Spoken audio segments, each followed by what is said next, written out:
2 minutes pour comprendre. Aujourd'hui, la scarlatine. Je suis avec le docteur Michel Darmon, vous êtes généraliste à Enghien-les-Bains. La scarlatine, on en voit souvent des scarlatines? On en voit tout le temps, on en a toujours vu, c'est quelque chose qui est présent. C'est une angine. Grave, pas grave? Grave si pas traité. C'est Okay. une angine bactérienne qui est liée à un streptocoque bêta-hémolytique. Donc qui doit absolument être traité, sinon on prend le risque de complications qui peuvent être là très graves. Sinon c'est quelque chose qui... Ça touche tout le monde ou ça touche plutôt les enfants? Les enfants en âge scolaire, préscolaire.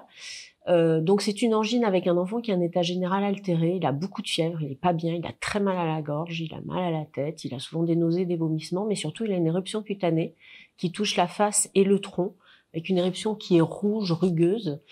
Et un signe, c'est des petits boutons, des plaques rouges qui sont réparties sur le torse, la face et le torse. Rugueuse, alors un peu bombée. Ouais, rêche. Et surtout, il y a un signe qui est typique, qui est une langue framboisée des papilles. Ça, c'est typique de la scarlatine. Framboisée des papilles. Oui.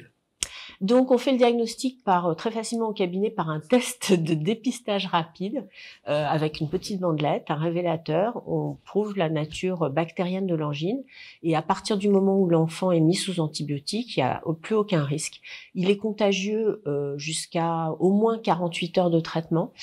Et le traitement antibiotique doit être bien conduit, sinon on prend des risques de complications cardiaques avec des rhumatismes articulaires aigus, ça abîme les valves du cœur, et des glomérulonéphrite aiguë, donc là des lésions au niveau du rein.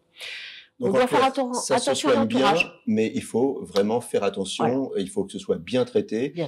Bien traité, il n'y a pas de problème, sinon ça peut être plus grave. Voilà, et comme c'est contagieux, on fait aussi attention à l'entourage. Voilà, vous savez tout sur la scarlatine. Nos émissions vous plaisent, alors aidez-nous à faire grandir la chaîne. Pour parler santé au plus grand nombre, partagez, likez, abonnez-vous.